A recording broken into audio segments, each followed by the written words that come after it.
ကျွန်တော်ဒီဗီဒီယိုတစ်ပုတ်တည်းကနေဒေါ်လာ139ဒေါ်လာရတယ်140နီးပဲဒါလိုမျိုးဖြစ်အောင်လို့ကျွန်တော်ဘယ်လိုတင်ခဲ့တယ်ကိုယ်ပိုင်ဗီဒီယိုလားဆိုတော့မဟုတ်ကျွန်တော်ကိုယ်ပိုင်ဗီဒီယိုမဟုတ်ဘူးကျွန်တော်တခြားသူရဲ့ဗီဒီယိုတုံးပြီးကျွန်တော် edit လုပ်ထားတယ်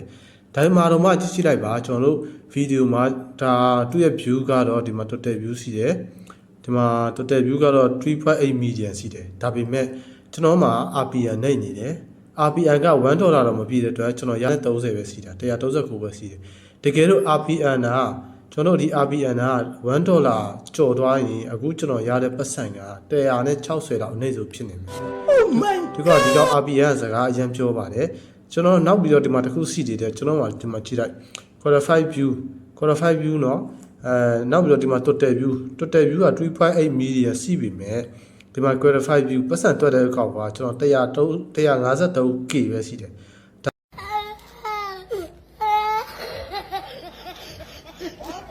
ဒီကဝက်ပတ်စံအမှန်တကယ်တွက်တာပါဒီအောက်ကက 3.7 million ကကျွန်တော်ပတ်စံမတွက်ဘူး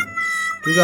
ဒါပါကြောက်ပတ်စံမတွက်ဆိုတော့နောက်ထပ်ဗီဒီယိုမှာကျွန်တော်ပြောပြမယ်ကျွန်တော်ပြောပြချင်တာကကိုယ်ပိုင်ဗီဒီယိုမှာလည်းသူများဗီဒီယိုဆိုတဲ့ကို edit လုပ်တတ်လို့ရှိရင်ဝင်ရပါတယ်เนาะ Oh my god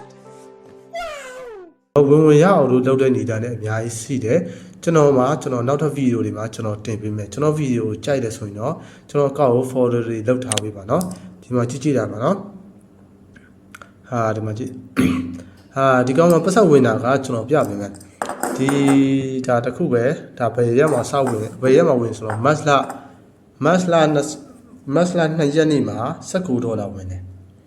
မတ်လ2ရက်နေ့မှာ$19ဝင်တယ်အဲ့ကောင်အများဆုံးပဲဒီကောင်ဘယ်ထိပတ်သက်ဝင်တာလဲဆိုတော့ဒီကောင်တွေသူက$0.01ပဲဝင်တော့တယ်ဒီမတ်လမှာနောက်တစ်စီသေးတယ်ဒီလပိုင်း9လပိုင်းလောက်ထိကိုသူဝင်လာတယ်သူက view တက်တဲ့ပတ်သက်ဝင်နေတယ်ကျွန်တော်ဗီဒီယိုတစ်ပုတ်တင်လိုက်တဲ့အခါမှာပတ်စံကဘယ်ထိဝင်လဲလို့မေးကြတယ်ဗန္ဒနာခံတယ်လို့မေးကြတယ်အဲ့ဒါကတကယ်တော့သူကဟိုတာနဲ့ပဲဆိုင်တယ်ကိုယ့်ရဲ့ဗီဒီယိုရဲ့ view နဲ့ပဲဆိုင်တယ်ကိုယ့်ဗီဒီယို view တက်နေတယ်ဒီလိုမျိုးကိုယ့်ရဲ့ comment တွေ like တွေကပို့ပြီးတော့များနေတယ် share တွေကများနေတယ်ဆိုရင်ပတ်စံကထပ်ပြီးဝင်နေတယ်ကျွန်တော်ဒီကောက်ဝင်လာတာတစ်လအတွင်းဝင်လာတာမဟုတ်ဘူးကျွန်တော်အဲ့လိုပေါ့နော်ဝင်လာတာဘယ်လောက်တွင်ဝင်လာလဲဆိုတော့ဒီမှာကြည့်လိုက်နော်ဒါသူ့ဟာတွေဝင်လာတာတွေပါကျွန်တော်ညီကိုတွေလည်းစူးစမ်းလို့ရအောင်ကျွန်တော်စူးစမ်းချင်လို့ရှိအောင်ကျွန်တော်ရဲ့ဒီဗီဒီယိုကျွန်တော်ပြပေးတာဒီကောင်ကတော့ကျွန်တော်အကောင့်မှာအများဆုံးဗီဒီယိုပတ်စံရတာအများဆုံးဒီပုတ်ပါပဲဒါတော့မှသူတွက်တာ153တွက်ပဲတွက်တာနော်တကယ်လို့ဒီ 3.7 million တွက်ခဲ့ရင်ကျွန်တော်ရဲ့ဒီအပုတ်ရဝင်ဘယ်လောက်ထိဖြစ်နေမယ်လို့ထင်တယ်ညီကိုတွေခန့်မှန်းကြည့်လိုက်ပါဦး